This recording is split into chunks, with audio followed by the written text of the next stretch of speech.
39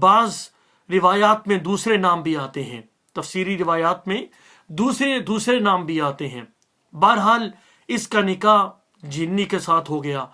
جب ان کا نکاح ہوا تو ان دونوں میں سے یعنی باپ یعنی جو خامد ہے وہ انسانوں میں سے اور جو بیوی ہے وہ جنات میں سے، وہ جنی ہے، تو اس دونوں میں سے جو بیٹی پیدا ہوئی اس کا نام تھا بلقیس۔ بعض تفسیری روایات میں معلوم ہوتا ہے کہ چونکہ دونوں کی جنس مختلف تھی تو اس وجہ سے جو بلقیس تھی اس کی جو ایڑی تھی وہ جانوروں کی طرح تھی، اور ظاہر ہے اس میں کوئی امپاسبلٹی بھی نہیں ہو سکتی، پاسبل ہے کہ ظاہر ہے کہ ماں جو ہے وہ جنات میں سے ہے اور جو باپ ہے وہ انسانوں میں سے ہے، لہٰذا بعض تفسیر روایات سے معلوم ہوتا ہے کہ اس کی جو ایڑی تھی تو وہ جانوروں کی طرح تھی۔ یہ بلقیس ان دونوں کی بیٹی تھی، باپ حکومت کرتا رہا۔ ایک وقت آیا کہ باپ مر گیا اور وہ ساری کی ساری حکومت بیٹی کی طرف منتقل ہوئی، اور یہ سبا کے علاقے کی کوین بنی، اور کہا جاتا ہے کہ اس کی پارلیمنٹ میں تقریباً 312 ممبر تھے، اور ہر ممبر کے تحت میں 10,000 لوگ آتے تھے، اور اس کے 12,000 کمانڈر تھے، اور ہر کمانڈر کے ماتحت میں 1,00,000 کی فوج ہوا کرتی تھی۔ اور اس کے محلات کو اگر دیکھا جائے تو اللہ نے اسے محل عطا فرمائے تھے، اور ان کے دروازوں کو یہ خود تالا لگاتی اور اس کی چابی اپنے سرہانے کے نیچے رکھا کرتی تھی، اور اس کو بہت بڑا تخت اللہ نے عطا کیا تھا، بہت بڑا تخت تھا، اور وہ سونے کا بنا ہوا تھا، لال رنگ کے جو یاقوت کے جو پتھر ہیں وہ اس کے اندر جڑے ہوئے تھے، اور اسی طرح جو سبز رنگ کے جو پتھر تھے یاقوت کے اور موتیوں کے، وہ اس کے ساتھ جڑے ہوئے تھے، اور اس تخت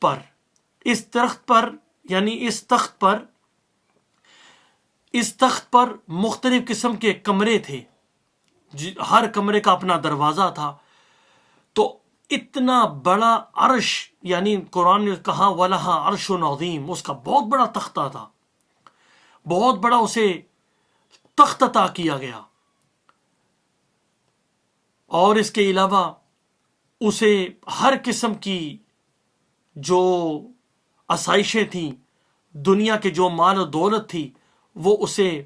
میسر تھی۔ جیسے جیسے ہم قصہ بیان کریں گے تو اس بلقیس کی شخصیت اور مزید جو ہے وہ واضح ہوتی چلی جائے گی۔ اب ہم آتے ہیں حضرت سلیمان علیہ السلام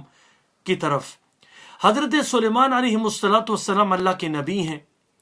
حضرت سلیمان علیہ السلام کو اللہ نے جہاں دنیا کی حکومت عطا فرمائی، اور حکومت صرف لوگوں پر نہیں بلکہ جنات پر آپ کی حکومت تھی، ہواؤں پر آپ کی حکومت تھی، جانوروں پر آپ کی حکومت تھی، اور جانوروں سے آپ گفتگو فرمایا کرتے تھے، ان کی بولیوں سے واقف تھے۔ حضرت داؤد علیہ السلام کے 19 بیٹے تھے، جن میں سے حضرت سلیمان علیہ السلام کے نصیب میں اور حصے میں نبوت آئی، اور اللہ نے نبوت کو آپ کے سر پر، یعنی نبوت کا جو تاج ہے وہ آپ کے سر پر سجایا۔ حضرت سلیمان علیہ السلام مسجد اقصی کی تعمیر کرنے کے بعد مکہ پہنچتے ہیں، اور مکہ کے قیام کے دوران حضرت سلیمان علیہ السلام ہر روز 5,000 اونٹنیاں اور 30,000 مینڈے ہر روز ضیافت کے طور پر پیش کرتے ہیں لوگوں کو، اور ان سے دعوت کرتے ہیں، اور اپنے سرداروں کو جمع کر کے ہم نے فرمایا کہ اس مکہ کے شہر میں ایک نبی مبعوث کیے جائیں گے، بھیجے جائیں گے، کہ جن پر کوئی غالب نہیں آ سکے گا، وہ ہر شخص پر غالب آئیں گے اور وہ ملامت کرنے والے کے ملامت سے نہیں ڈریں گے، اور ان کا روب جو ہے وہ 1 مہینے کی مسافت سے جو ہے وہ محسوس کیا جائے گا۔ لوگوں نے سوال کیا کہ وہ کون سے دین پر ہوں گے؟ آپ نے فرمایا کہ وہ ملت ابراہیمی پر ہوں گے۔ تو لوگوں نے اگلا سوال کیا کہ وہ کتنے عرصے کے بعد آئیں گے؟ تو ان کو بتایا گیا کہ تقریباً 1000 سال کے بعد وہ مبعوث کیے جائیں گے۔ حضرت سلیمان علیہ السلام نے لوگوں کو یہ فرمایا کہ اے لوگوں، میں نے یہ بات تم تک پہنچا دی ہے، اب تمہارا فرض ہے کہ جو لوگ یہاں موجود نہیں ہیں یہ بات اور یہ پیغام تم ان تک پہنچا دو۔ اس کے بعد حضرت سلیمان علیہ السلام حج سے فارغ ہوتے ہیں اور آپ مکہ سے تقریباً صبح سفر کرتے ہیں اور زوال تک آپ یمن میں پہنچتے ہیں، اور اس وقت آج کا سفر تو تھا نہیں، تو آپ ہواؤں کو آپ نے مسخر کیا تھا، ہواؤں کو آپ کو یعنی آپ کے تابع کر دیا گیا تھا، اللہ نے آپ کے تابع کر دیا تھا ہواؤں کو۔ ہوا کے ذریعے آپ بڑی تیزی کے ساتھ زوال کے وقت آپ یمن میں پہنچتے ہیں۔ بڑا خوبصورت علاقہ، بڑا سرسبز و شاداب، اور ہر طرف ہریالی ہی ہریالی، فصلیں۔ آپ وہاں نیچے اترتے ہیں، نماز کا وقت ہوتا ہے، پانی کی تلاش کی جاتی ہے، پانی کو تلاش کیا جاتا ہے، اور طریقہ کار یہ ہوتا تھا اگر کوئی ندی، کوئی نہر بہ رہی ہوتی، کوئی چشمہ ہوتا تو پانی کو استعمال کر لیا جاتا، لیکن اگر پانی نہ ملتا تو اسے کھدوایا جاتا اور پانی نکالا جاتا تھا۔ اور یہ پانی ڈھونڈنے کی جو ذمہ داری تھی یہ ہدہد پرندے کی تھی۔ ہدہد چھوٹا سا پرندہ ہے اور اس کی چونچ تقریباً 3 سے 4 انچ لمبی ہوتی ہے، اور اللہ نے اسے یہ صلاحیت دی ہے کہ یہ اپنی چونچ کے ذریعے نشاندہی کر لیتا ہے کہ یہاں پانی موجود ہے، اور یہ پرندہ آج بھی اس سرزمین دنیا پر موجود ہے۔ تو یہ ڈیوٹی اس کی ہوتی تھی۔ جب حضرت سلیمان علیہ السلام یمن میں پہنچے زوال کے وقت، تو یہ وہاں سے غائب ہو گیا یہ پرندہ، اور ملکہ بلقیس کا جو محل تھا اس کو دیکھ کر یہ ایسا مگن ہوا کہ اس کی سیر کرتا رہا۔ ادھر پانی چونکہ موجود نہیں تھا تو حضرت سلیمان علیہ السلام نے دیکھا کہ ہدہد کہاں ہے۔ ہدہد نظر نہ آیا۔ وَتَفَقَّدَ الطَّيْرَ فَقَالَ مَا لِيَ لَا أَرَى الْهُدْهُدْ۔ حضرت سلیمان علیہ السلام نے جب حاضری لگائی تو کہا کہ کیا بات ہے، میں ہدہد کو نہیں دیکھتا ہوں، کیا وہ غائب ہو گیا؟ یہاں ایک بات ذہن نشین کیجئے، مفسرین نے ایک نکتہ یہاں لکھا ہے، اور وہ قابل غور نکتہ ہے کہ جو آدمی سرپرست اور حاکم ہو وہ اپنے ماتحتوں پر نظر رکھے، وہ دیکھے، اگر باپ ہے وہ دیکھے میرا بیٹا کیا کر رہا ہے، کدھر جا رہا ہے اور کون سے رستے کر رہی ہے۔ اگر بچہ رات کو لیٹ آ رہا، بچہ ایسی صحبت کے اندر اور ایسی کمپنی کے اندر مبتلا ہو چکا ہے جو اس کے لیے سوٹیبل نہیں ہے، تو باپ کو پتہ ہونا چاہیے۔ بچہ اگر بغیر بتائے گھر سے غائب ہو رہا ہے تو ماں باپ کو چاہیے کہ اس کی خبر لیں۔ اب دیکھیے کہ رسول اللہ صلی اللہ تعالی علیہ وسلم اگر کوئی صحابی مسجد میں نہیں آتا تو آپ علیہ السلام کو تشویش ہوتی تھی، اور صحابہ کہتے ہیں اگر کوئی مسجد سے غائب ہوتا تو ہم پتہ کرتے تھے کہ وہ آدمی آج مسجد میں حاضر کیوں نہیں ہوا۔ یہی تو آج ہمارے معاشرے کا المیہ ہے۔ ہمارے بچوں کی بے-راروی کے شکار ہونے کی جہاں دوسری وجوہات ہیں، ان میں ایک وجہ یہ بھی ہے کہ آج ماں باپ اپنی ذمہ داری سے سبکدوش ہو چکے ہیں۔ بچیاں دیر تک، لیٹ نائٹ تک غائب ہوتی ہیں، بچے غائب ہیں، ماں باپ کو پتہ ہی نہیں ہے کہ بچے کدھر ہیں، کس سے مل رہے ہیں، اور جب ان کا ایمان علیہ باللہ جب خطرے میں پڑتا ہے، جب گناہ میں وہ مبتلا ہو جاتے ہیں، اس وقت ماں باپ کو ہوش آتی ہے کہ ہمارا بچہ تو آج ایمان سے نعوذ باللہ چلا گیا، آج وہ تو گناہ کی زندگی گزار رہا ہے۔ کتنے ایسے بچے ہیں جو شراب نوشی کے اندر اور دیگر جرائم کے اندر مبتلا ہیں اور ماں باپ کو پتہ ہی نہیں ہے۔ تو یہاں سے معلوم ہوتا ہے کہ حاضری کا ثبوت ہوتا ہے، اور ماں باپ جو ذمہ دار ہے، جو حاکم ذمہ دار ہے، جو استاد معاشرے میں ذمہ دار ہے، وہ اپنے شاگردوں پہ نظر رکھے، ماں باپ اپنے بچوں پہ نظر رکھے، تاکہ معاشرے کا امن اور سکون برقرار رہے اور ان کے ایمانوں کی حفاظت ہو سکے، ان کے کردار کی حفاظت ہو سکے۔ تو حضرت سلیمان علیہ السلام نے یہاں حاضری لگائی، اور یہاں سے ایک بات یہ بھی معلوم ہوتی ہے کہ جو ماں باپ ہیں وہ اپنے بچوں کی عزت اور عفت کا، جہاں ان کی چوکیداری کی ذمہ داری ان کے سر پہ آتی ہے، اسی طرح ان کے ایمان کی حفاظت کے جو سب اسباب ہیں ان کو اختیار کرنے کی بھی ذمہ داری والدین پر آتی ہے۔ قرآن مجید میں اللہ رب العزت ارشاد فرماتے ہیں، یا ایھا الذین آمنوا قوا انفسکم واہلیکم نارا، اے ایمان والو اپنے آپ کو اور اپنے اہل و عیال کو جہنم کی آگ سے بچاؤ۔ مفسرین نے اس آیت کے تحت میں لکھا ہے کہ اگر جس طرح تم دنیا کی آگ سے اپنے بچوں کو بچاتے ہو، اگر تمہارا بچہ دنیاوی آگ کی طرف چلا جائے، تم کس طرح کھینچ کر اپنے بچے کو دنیاوی آگ سے بچاتے ہو، یہ تمہاری ذمہ داری ہے باپ ہونے کی حیثیت سے، یہ تمہاری ذمہ داری ہے ماں ہونے کی حیثیت سے۔ جس طرح تم نے اپنے بچے کو دنیاوی آگ سے بچایا، اس طرح اپنے بچے کو کھینچ کر گناہ کی جہنم کی آگ سے اپنے بچوں کو محفوظ رکھو، اپنے بچوں کو گناہوں کی آگ سے بچاؤ۔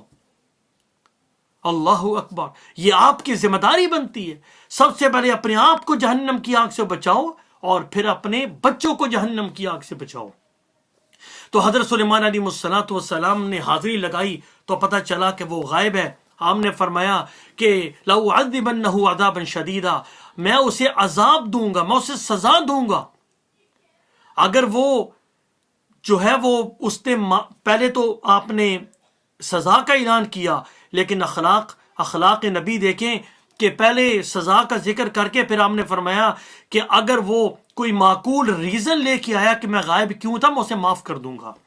یہاں سے معلوم ہوتا ہے کہ اگر کسی سے غلطی ہو جائے تو اسے معاف کر دینا چاہیے۔ اگر کسی سے زبان سے کوئی بات نکل جائے، بشری تقاضے کے تحت بات نکل جائے، کوئی ایسی بات نکل جائے جو وہ نہیں چاہتا تھا، غیر ارادی طور پر نکل جائے، کسی سے کوئی غلطی ہو جائے، وہ معافی مانگ لے، اسے معاف کر دینا چاہیے۔ اور آج ہمارے معاشرے میں یہی بہت بڑا المیہ ہے کہ لوگ کسی کے دروازے پر جا کے معافی مانگتے ہیں، اگلا معاف ہی نہیں کرتا۔ سن لیجئے، ایسے لوگوں کے لیے جو معاف نہیں کرتے بہت بڑی وعید ہے۔ رسول اللہ صلی اللہ تعالی علیہ وسلم نے فرمایا کہ جو آدمی کسی کے دروازے پر گیا اور جا کے یوں کہا کہ بھیا مجھ سے غلطی ہو گئی، میں نے غلطی کی تھی، آپ مجھے معاف کر دیجئے، اگر اسے معاف نہ کیا اس شخص نے، آپ صلی اللہ علیہ وسلم نے فرمایا کہ ایسے شخص کو چاہیے کل قیامت کے دن حوض کوثر پر مجھے اپنی شکل نہ دکھائے۔ اللہ اکبر، معافی کا معاملہ کرنا چاہیے۔ حضرت سلیمان علیہ السلام نے بھی یہی کہا، یہی فرمایا کہ میں اسے عذاب دوں گا، یعنی اسے سزا دوں گا، اگر وہ کوئی معقول ریزن لے کے آیا تو میں اسے معاف کر دوں گا۔ تو ہدہد پرندہ جو ہے وہ زوال سے عصر تک غائب تھا۔ جب وہ آیا اس نے اپنا پر اور اپنی جو گردن تھی وہ زمین پہ رکھ دی، گویا وہ معافی مانگ رہا تھا۔ حضرت سلیمان علیہ السلام نے فَمَكَثَ غَيْرَ بَعِيدٍ فَقَالَ أَحَطْتُ بِمَا لَمْ تُحِطْ بِهِ وَجِئْتُكَ مِنْ سَبَإٍ بِنَبَإٍ یقین۔ حضرت سلیمان علیہ السلام کو وہ ہدہد پرندہ کہنے لگا، میں ایک ایسی خبر لے کے آیا ہوں جس خبر کا علم آپ کو بھی نہیں ہے، اور یقینی خبر لے کے آیا ہوں۔ یہاں سے معلوم ہوتا ہے کہ کوئی ضروری نہیں ہے کہ کسی بڑے کو ہر چیز کا علم ہو۔ حالانکہ اللہ رب العزت نے حضرت سلیمان علیہ السلام کے بارے میں فرمایا وَلَقَدْ آتَيْنَا دَاوُودَ وَسُلَيْمَانَ عِلْمًا، اتنی بڑی فضیلت اور علم کے باوجود حضرت سلیمان علیہ السلام کو وہ پرندہ کہہ رہا ہے کہ میں ایسی خبر لے کے آیا ہوں جس خبر کا آپ کو علم نہیں ہے۔ ہمارے لیے میسج یہ ہے کہ بعض اوقات انسان علم والا ہوتا ہے، بڑا ہوتا ہے، اس کے بعد تجربہ ہوتا ہے، لیکن اس کے پاس بعض اوقات وہ علم نہیں ہوتا جو چھوٹوں کے پاس ہوتا ہے۔ اور یہاں سے ایک بات یہ بھی معلوم ہوتی ہے کہ چھوٹوں کی گفتگو بھی سننی چاہیے۔ بعض اوقات انسان کو وہ باتیں معلوم نہیں ہوتی جو اپنے سے چھوٹوں سے ہمیں مل جاتی ہیں۔ عموماً ہمیں یہ ہوتا ہے کہ جو آدمی بڑا ہوتا ہے اس کی باتیں سنی جاتی ہیں، لیکن یہ بھی ہونا چاہیے کہ ہم اپنے چھوٹوں کی باتیں بھی سنیں۔ امام بخاری رحمۃ اللہ تعالی علیہ جب اپنے استاد کے پاس پڑھتے تھے، آپ کی چھوٹی عمر تھی، حدیث پڑھتے تھے، آپ کے استاد نے ایک حدیث کی سند بیان کی۔ حضرت امام بخاری رحمۃ اللہ تعالی علیہ نے اپنے استاد سے عرض کیا کہ استاد جی آپ اسے دیکھ لیجئے، یہ سند اس طرح نہیں اس طرح ہے۔ استاد نے اپنی بات کو پھر برقرار رکھا، اس کا تسلسل جاری رکھا۔ پھر امام بخاری رحمۃ اللہ تعالی علیہ نے ادب سے کہا کہ استاد جی یہ سند دیکھ لیجئے، اس طرح نہیں اس طرح ہے۔ استاد گھر گئے، کاپی اٹھا کے لائے، ورق پہ دیکھا تو امام بخاری رحمۃ اللہ تعالی علیہ جس طرح بتا رہے تھے وہ سند اس طرح تھی، اور وہ قلم امام بخاری سے لے کر امام بخاری سے ہی کہا کہ اس کو آپ درست کر لیجئے۔ اب دیکھیے کہ وہ کتنے بڑے لوگ تھے جو اپنے بڑوں کو بھی فوقیت، اپنے چھوٹوں کو بھی فوقیت دیا کرتے تھے۔ آج ہمارے معاشرے میں یہ بھی المیہ ہے کہ جو بڑے ہوتے ہیں وہ چھوٹوں پر ان کا کام ہے کہ شفقت کا ہاتھ رکھنا۔ اگر ان کے اندر صلاحیت ہے، اگر ان کے اندر کوئی ابیلٹی پائی جاتی ہے، بڑوں کو چاہیے کہ اس ابیلٹی کو شائن کرے، اسے چمکائے۔